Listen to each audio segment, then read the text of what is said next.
नमस्कार, मी स्नेहल चौधरी. आपण पाहत आहात आजच्या दिवसातील महत्त्वाच्या घडामोडी. चला तर मग सुरुवात करूयात आजच्या मुख्य बातम्यांपासून. करमोडी येथे अतिवृष्टीने पिकांचं प्रचंड नुकसान. शासनाची 85 रुपये प्रति गुंठा मदत शेतकऱ्यांनी ग्रामपंचायतीच्या ठरावाने नाकारली. शिर्डीच्या श्री साईबाबांच्या समाधीचे राज्यसभा खासदार ॲडव्होकेट उज्ज्वल निकम यांनी घेतले दर्शन. पूरग्रस्तांना बळ देण्याची मागणी साईचरणी केल्याचं त्यांनी सांगितलं. आंबेजोगाईमध्ये शेतकऱ्यांनी भव्य बैलगाडी मोर्चा काढून कर्जमाफी, हेक्टरी 50,000 मदत, सोयाबीन हमी भाव आणि शेतमजुरांसाठी आर्थिक मदत मागितली, अन्यथा तीव्र आंदोलनाचा इशारा दिला. जालना शहरात भाजप शिष्टमंडळाने जिल्हाधिकाऱ्यांना निवेदन देत नुकसानग्रस्त नागरिकांना 50,000 रुपये मदत आणि PR कार्डसाठी तात्काळ सर्व्हे करण्याची मागणी केली. चोपडामध्ये केळी भाव चांगला मिळत असल्याने परदेशात निर्यात सुरू. लोकल भाव कमी तरी एक्सपोर्ट क्वालिटी केळीला 200 रुपये अधिक मिळत असल्याने शेतकऱ्यांमध्ये समाधान. जालन्यात मित्रांमध्ये क्षुल्लक कारणावरून वाद. दोन्ही मित्रांच्या मारहाणीत एकाचा मृत्यू. आरोपी पोलिसांच्या ताब्यात. एसटी महामंडळाची दिवाळी काळातील भाडेवाढ जाहीर. 15 ऑक्टोबर ते 5 नोव्हेंबर 2025 दरम्यान वातानुकूलित शिवनेरी व शिवाई बसेस वगळून सर्व बसेससाठी 10% वाढ. अमरावतीमध्ये हजारो आदिवासी बांधवांनी विभागीय आयुक्त कार्यालयावर जन आक्रोश भाकर मोर्चा काढला. राजकीय, शैक्षणिक, आर्थिक घुसखोरी विरोधात जोरदार घोषणा. महिलांसह विद्यार्थी व कर्मचारी सहभागी. पुण्यात राष्ट्रवादी काँग्रेस शरद पवार गटाने सरकार विरोधी आंदोलन केलं.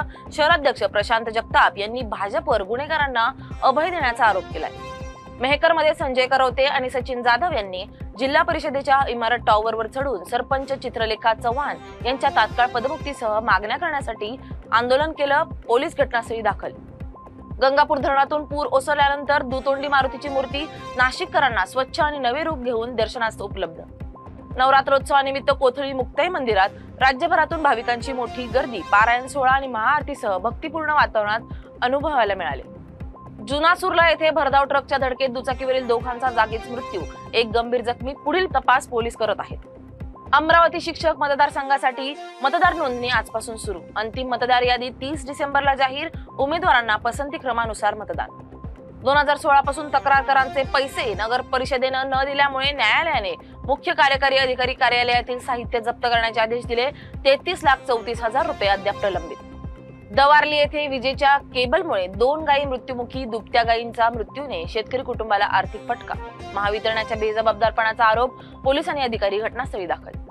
काँग्रेसचे नेते सतेज पाटील यांच्या पुढाकाराने कोल्हापूर जिल्हा काँग्रेस कमिटीच्या वतीने नांदेड पूरग्रस्तांसाठी जीवनावश्यक वस्तूंचं किट आणि साहित्य आज नांदेड शहरात पोहोचलंय. भिवंडी वाडा मनोर रस्त्यावरील खड्ड्यांमुळे 14 वर्षांपासून त्रस्त नागरिकांसाठी भिवंडी जन आंदोलन समितीचे आमरण उपोषण सुरू.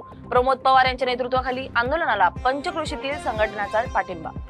बीडच्या गेवराई तालुक्यातील गोदावरी नदीकाठच्या पूरग्रस्त गावांचा खासदार बजरंग सोनवणे यांनी थेट शेतकऱ्यांच्या बांधावर जाऊन पाहणी केली. शेतकऱ्यांना धीर देत समस्या जाणून घेतल्या. बुलढाणा आमदार संजय गायकवाड यांनी स्वतःचे 2 प्लॉट विकून मिळालेले 25 लाख रुपये अतिवृष्टग्रस्तांसाठी मुख्यमंत्री सहायता निधीत देऊन मदत केली. कल्याण डोंबिवली महानगरपालिकेत 27 गावातील 312 कामगारांना आज आयुक्त अभिनव गोयल यांच्या हस्ते नियुक्ती पत्रे वाटप करण्यात आली. सिंधुदुर्गातील कुडाळ तालुक्याच्या निवजे गावाला चक्रीवादळाचा फटका. घरांचे छप्पर उडले पण जीवितहानी नाही. बीडच्या लिंबा गणेशमध्ये रस्त्याच्या मागणीसाठी ग्रामस्थांचा अजित पवारांच्या प्रतिमेला दुग्धाभिषेक. शेतकऱ्यांना मोठ्या वाहतुकीच्या अडचणींना सामोरे जावं लागत असल्याने आंदोलन. जालन्यात पावसामुळे शेतकऱ्यांच्या पिकांचं नुकसान. सामनगाव येथील शेतकऱ्याची 11 एकर कपाशी तलावाच्या बॅकवॉटरमुळे पाण्यात बुडाली.